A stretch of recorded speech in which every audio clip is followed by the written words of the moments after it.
On the day of my boss's funeral, I felt an odd mixture of grief, shock, and a strange flutter of anxiety.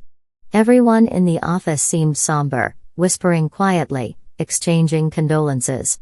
But as I stood there in my black dress, the weight of the moment pressed down on me, not just because I had lost a mentor, but because I held a secret that no one could even imagine.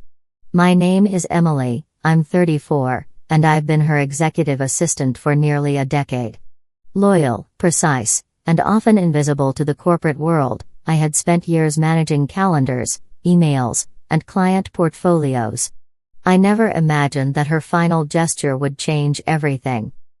The day had started like any other funeral: flowers, somber faces, and condolences from people who barely knew her. But her last instructions to me, which she whispered quietly the day before her health took a sudden turn for the worse, had been clear. Emily, handle my clients with care. No one must know until the time is right. At first, I didn't fully grasp the implications. But as the funeral ended and the office buzz returned, the truth began to sink in. I had been left in charge of her most prized client portfolio, valued at a staggering $1.8 million. And according to her will, it wasn't officially reported to HR yet. I remember standing outside the church, clutching her condolence book, staring at the clouds, and feeling a mixture of fear and exhilaration. It was like holding a loaded secret weapon. This was my chance, my moment, and I knew there would be consequences if anyone discovered I had kept this from HR. My boss had always trusted me, often more than anyone else in the company. She had noticed my diligence, my ability to manage chaos with calm precision. But this trust now came with a dangerous edge. As I walked back to my apartment that evening, the memories of working with her flooded back. I recalled how she had defended me during board meetings, often redirecting credit away from herself and toward my meticulous work. She had fought for me silently, ensuring I received recognition without exposing my vulnerabilities. I owed her everything, and now, in a way, she had given me a tool for empowerment, a portfolio that could elevate my career beyond what I had dared to imagine. Yet, the office atmosphere had already begun to shift. Whispered speculations about client assignments, management reshuffles, and future promotions created tension. I could feel the subtle glances, the veiled curiosity, and even a twinge of envy directed my way. My colleagues didn't know about the hidden portfolio yet, and that secrecy gave me a strange advantage, like being the only person in the room holding a key that no one else could touch. That night, I reviewed her last emails, her meticulous notes on client preferences, investment strategies, and upcoming projects. Every detail was precise, almost obsessive, reflecting her dedication. But embedded in these details were patterns, tiny vulnerabilities in client communications and contract loopholes that she had left intentionally, perhaps knowing I might need them someday. It wasn't just a portfolio, it was a roadmap of influence and control. And as I read through the documents, a cold realization hit me: my life was about to change. Not everyone would be happy about this inheritance. HR would eventually notice discrepancies, colleagues might sense favoritism, and senior management could question my integrity. But for now, I had a decision: do I step forward, claim transparency, or do I quietly hold on to this advantage, waiting for the right moment to act? The stakes were enormous. $1.8 million wasn't just a number, it represented opportunity, power, and the ability to reshape my career. And yet, the moral dilemma gnawed at me. Could I honor my boss's trust without betraying company policy? Could I protect her legacy while safeguarding my future? That night, I made a silent vow. I would manage her portfolio with the precision she had taught me. I would keep her trust sacred. And I would watch carefully as the office landscape shifted around me, ready to step in at the exact right moment. Little did I know, the quiet decision to withhold this information would trigger whispers, suspicions, and eventually, a chain of events that would change not only my professional life but my personal sense of justice and strategy. This was no longer about loyalty alone, it was about survival, cunning, and seizing the unexpected power left in my hands. The days after the funeral were tense, but I kept a calm exterior. I returned to the office with a quiet determination, handling my usual tasks while secretly managing the $1.8 million client portfolio. Each call, each email, each minor decision felt heavier than usual. The weight of responsibility was exhilarating, yet nerve-wracking. I knew that if HR discovered the portfolio before the right moment, the fallout could be catastrophic, not just for me, but for my boss's legacy. It started subtly. Small comments from colleagues that didn't make sense at first, like a whisper about who would be taking over certain clients, or an offhand remark about special favors within the office. I brushed them off, thinking it was just typical office gossip. But the uneasy feeling lingered like a shadow over my every move. Then came the first real warning sign. One morning, as I sat in the conference room preparing a client report, my colleague Jennifer leaned over and asked, "Hey, Emily. Have you seen the new client assignments for the regional accounts?" Her tone seemed casual, but her eyes were sharp, almost searching. "Why?" I asked, pretending to be nonchalant. "Just curious," she replied, her smile tight. But it was enough to set my alarm bells ringing. I realized that keeping the portfolio secret wouldn't be as simple as I thought. People noticed patterns, and those who were ambitious could sniff out opportunities before they were officially offered. Jennifer, with her subtle competitiveness, was likely trying to gauge whether I had been given preferential treatment. I had always been discreet, but this situation demanded a new level of vigilance. Every move I made needed to be deliberate, calculated, and hidden in plain sight. Over the next few days, subtle tensions grew. Emails would mysteriously disappear from my inbox, client files seemed to shift on my desk, and small pieces of information were leaked to other departments. At first, I doubted myself, thinking I was imagining things. But then came an unmistakable incident. A client called, confused about a meeting, claiming they had been contacted by someone else in the office who had supposedly taken over their account. My stomach sank. This wasn't coincidence, someone was probing, testing boundaries, perhaps even plotting to take what my boss had entrusted to me. I didn't confront anyone immediately. Instead, I observed quietly. Every interaction, every glance, every offhand remark became data. And soon, patterns emerged. Jennifer, alongside a few others, had started gathering information, trying to piece together who was managing the high-value clients.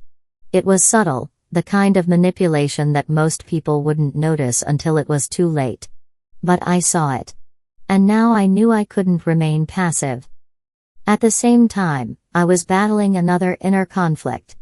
Every day I managed the portfolio, I felt both pride and anxiety.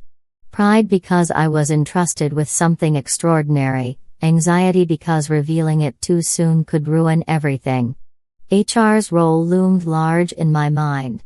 One wrong word, one misstep, and I could be accused of withholding critical company information. I needed a plan, not just for managing the clients, but for protecting myself. It wasn't long before a second warning arrived. A colleague, under the guise of casual conversation, began asking detailed questions about client strategies. They were probing, trying to assess whether I had inside knowledge or advantages that others didn't. The subtle envy, the thinly veiled aggression, it all became crystal clear. I wasn't just handling a portfolio, I was in a silent battle, navigating an office full of sharks who smelled opportunity. That evening, I sat alone in my apartment, reviewing client notes and cross-checking every email trail, every transaction. I realized that I had two choices: play it safe and risk losing control, or act strategically, using my knowledge and timing to secure not just my boss's legacy, but also my own career. The thrill of power mixed with fear in a way I had never felt before. I knew I had to be meticulous. Every interaction at the office could be a trap, every casual question a test of my discretion. By the end of that week, I had created a private ledger, documenting every interaction with each client, every call, every minor decision, and potential threats within the office. It was my armor, my secret weapon, and my preparation for what was coming next. Because now, the signs were undeniable: someone wanted what I had, and they were willing to maneuver, manipulate, and betray to get it. The tension was building. Small incidents, whispers, and curious glances had escalated from subtle hints to undeniable attempts at encroachment. The office had transformed from a familiar workspace into a battlefield where trust was fragile, and loyalty was fleeting. Every day I came in, I felt eyes on me, subtle challenges in every meeting, hints that someone was ready to make a move. And yet, amidst all this pressure, I kept one thought close to my heart: I had been entrusted with this portfolio for a reason. My boss had believed in my integrity, my intelligence, and my ability to navigate chaos. That trust became my compass. Every observation, every detail, every small sign of potential betrayal was not just a threat, it was an opportunity to learn, adapt, and prepare for the inevitable showdown. By the close of Part 2, the stakes were clear. I wasn't merely a passive observer anymore. I was now at the center of a silent, tense game, a contest of power, loyalty, and cunning that would determine not just the fate of a $1.8 million portfolio, but also my position in the company, my career, and my moral compass. The battle had begun, and there was no turning back. The tension in the office escalated faster than I anticipated. I had been cautious, meticulous, and vigilant, but I quickly realized that subtle warnings were only the tip of the iceberg. One morning, I walked into my office to find a flurry of emails, all marked urgent, with multiple clients expressing frustration over missed deadlines, sudden changes in account management, and inexplicable alterations in reports. My stomach dropped. Someone had interfered, and the signs pointed directly to Jennifer. I couldn't believe it.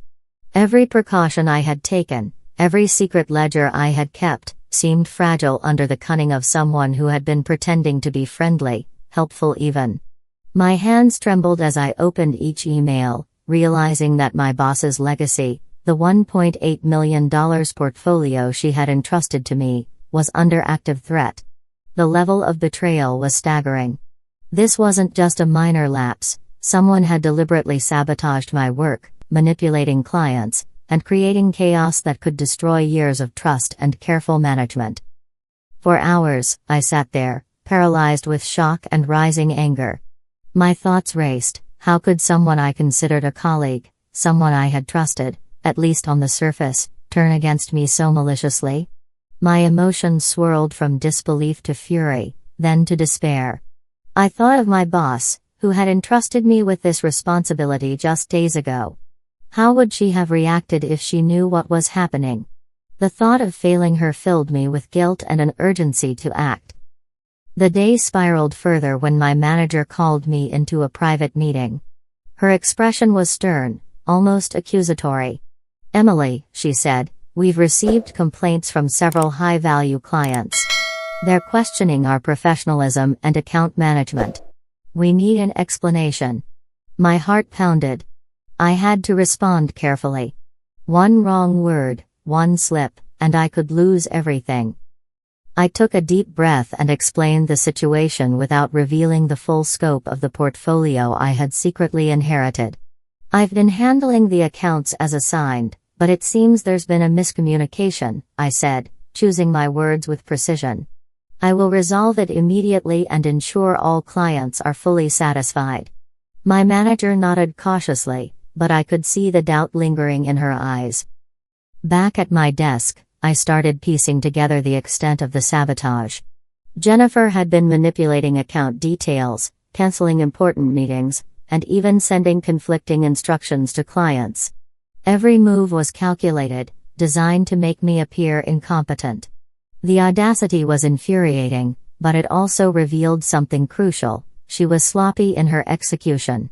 Small errors, overlooked details, and inconsistent patterns gave me the evidence I needed.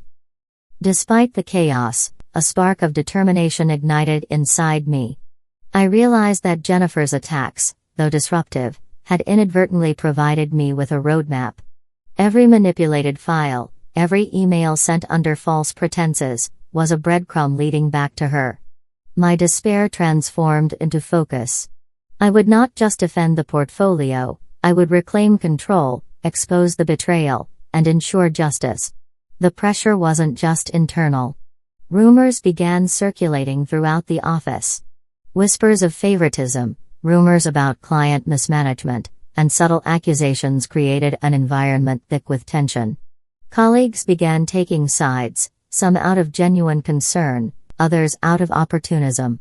I felt the walls closing in, the stakes rising higher with every passing hour.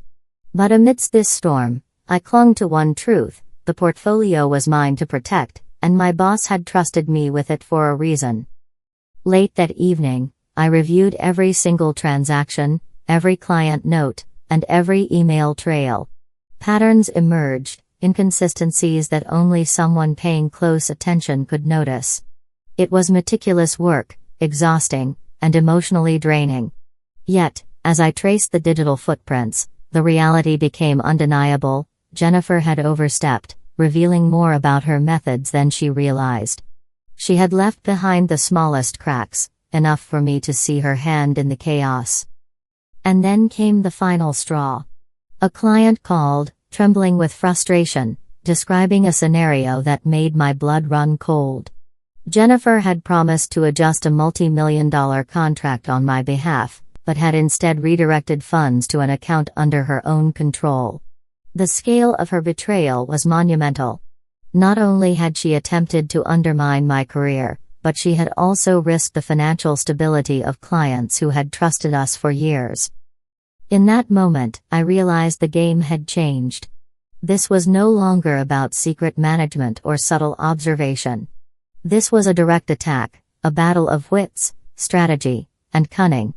I had to act quickly, decisively, and intelligently.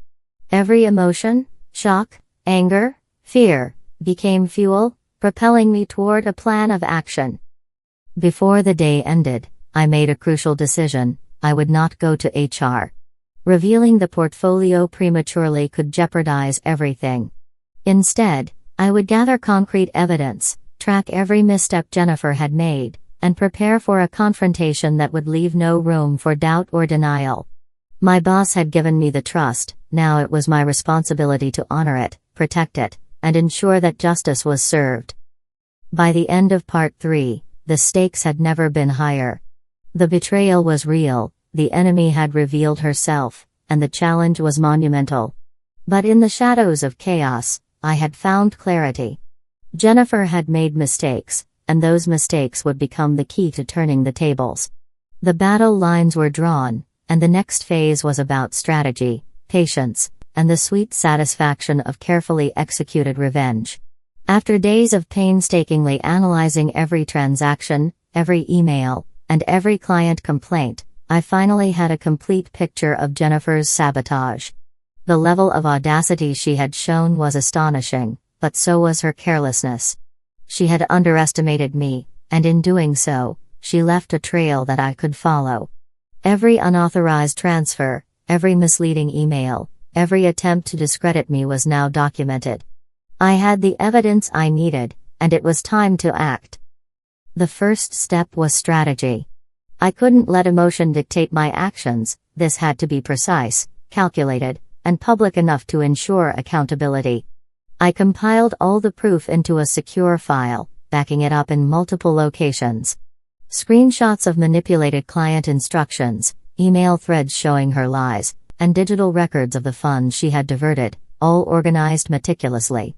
I wanted to make sure that when the moment came, there would be no way for Jennifer or anyone else to deny the truth. Next, I began to subtly reclaim control of the client accounts. I reached out to key clients individually, using careful, professional communication to correct misinformation and reassure them that their portfolios were intact. The reactions were immediate and positive. Clients expressed gratitude, relief, and trust in me. Each successful correction boosted my confidence, reinforcing that the sabotage could be reversed, and that Jennifer's influence was slipping. Then came the critical moment of confrontation. I invited Jennifer to a meeting under the guise of discussing portfolio updates. The conference room was intentionally small, intimate enough to maintain focus but large enough that the authority of the office space added weight. I had a silent witness, my manager, who remained unaware of the full extent of my preparations but whose presence would ensure the situation stayed professional. I began calmly, letting her believe she was in control. "Jennifer, I wanted to review the recent client interactions together," I said, keeping my tone measured. "There seemed to be several discrepancies, and I thought it would be best to clarify before escalating anything further." Her smile was smug, confident. She believed she had already won. As the meeting progressed, I slowly presented the evidence. Screenshots, transaction records, and client emails, all meticulously cross-referenced, were displayed on my laptop. Jennifer's expression shifted from casual confidence to alarm, and I could see the panic creeping in. Each piece of evidence built upon the last, leaving her no room to maneuver or fabricate excuses. "What is this?" she stammered, her voice trembling. "This doesn't make sense, I thought." Her words trailed off as I continued, unwavering. I walked her through every misstep, every deliberate act of sabotage, and the consequences that had almost caused irreparable harm. The room was tense, silent except for my voice, precise and unwavering. My manager leaned forward, eyes narrowing as she absorbed the evidence. Jennifer tried to explain, to shift blame, but the web of proof was too strong. It became painfully clear, her own carelessness had sealed her fate. The humiliation was complete. By the time the meeting concluded, Jennifer had no options left. She gathered her belongings, her face pale, her pride shattered. The authority she had once wielded with ease now crumbled. It was a moment of poetic justice, her arrogance, her manipulations, all undone by her own mistakes and my careful preparation. The aftermath was immediate. My manager, now fully aware of the situation, commended my diligence and professionalism. Clients, who had been on the verge of distrust, reached out with gratitude and renewed confidence. The office buzzed with whispers, but this time, the whispers were about my capability, my intelligence, and my integrity.